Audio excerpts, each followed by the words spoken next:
Hi your life, another video, another share guys. Time check is 5:36 to be exact. So natatawa ko sa mga comments doon sa upload ko dahil sabi nila sa sobrang excited nila na magna 9 PM na ay magsaing sila ng maaga.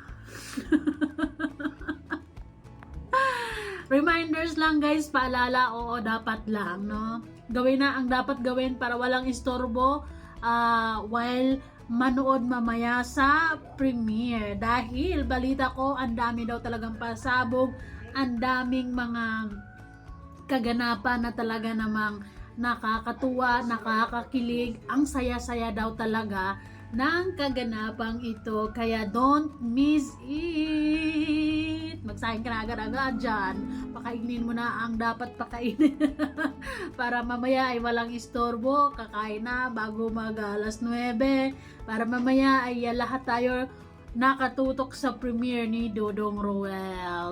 Okay, medyo malayo-layo pa naman guys, as 5:37.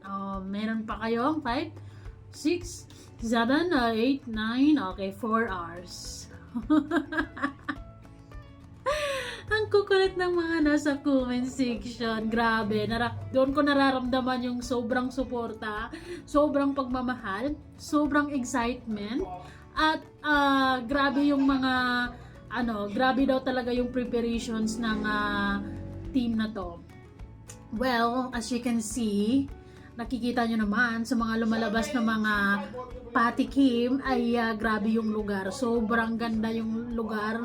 Ang ganda-ganda, so magical at talagang magical din ang pakiramdam talaga natin mamayang alas 9. Hoy! Kaya lahat tayo ay talagang nakaka-excite naman talaga. Ako nga nai-excite nga ako kasi sabi nung nagsabi sa akin, may nag-message sa akin na ang dami daw talagang ganap. Ang daming mga nakaka-excite at grabe daw talaga. Kakaiba sa lahat. Kakaiba sa lahat. Ito yung pinakaabangan natin sa araw na ite. So guys, nako, i-charge na yung cellphone nyo. Nako. Masayang-masaya lang ko while reading sa mga comments ng mga fans na talagang andon yung excitement, 'di ba? Grabe. Walang sa Bisaya pa, walay paglubad, walang pagbabago yung support at pagmamahal at yung excitement. Halos 1 year mahigit na tayo nakasuporta, pero yung excitement natin hindi nagbabago. Yun ang sign of na iba talaga ang charisma ng ating mga langga, plus ang ating Ludi with Kalinga Prab yarn. So kakaiba talaga, kakaiba itong pasabog na to.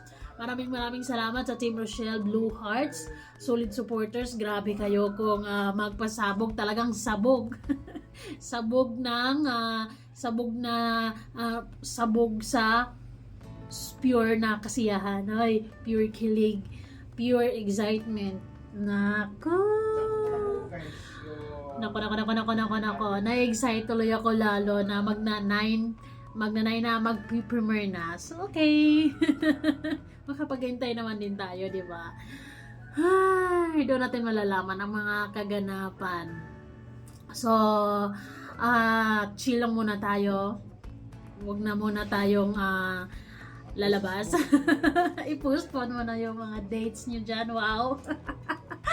But anyways, it's good feeling, no, para sa akin. Itong mga fans ay good feedback yung nakikita at nababasa ko sa comment section, na they have this feeling na excitement, yung masayang-masaya, yung di makapaghintay feeling, di ba? So, iba talaga. Iba ang nagagawa ng pagmamahal. Iba ang kapag nakita mo sila ulit. Yay!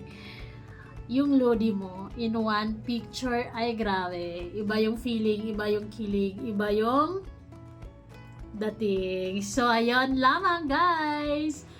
Abangan natin. Don't miss it. Bye and be kind.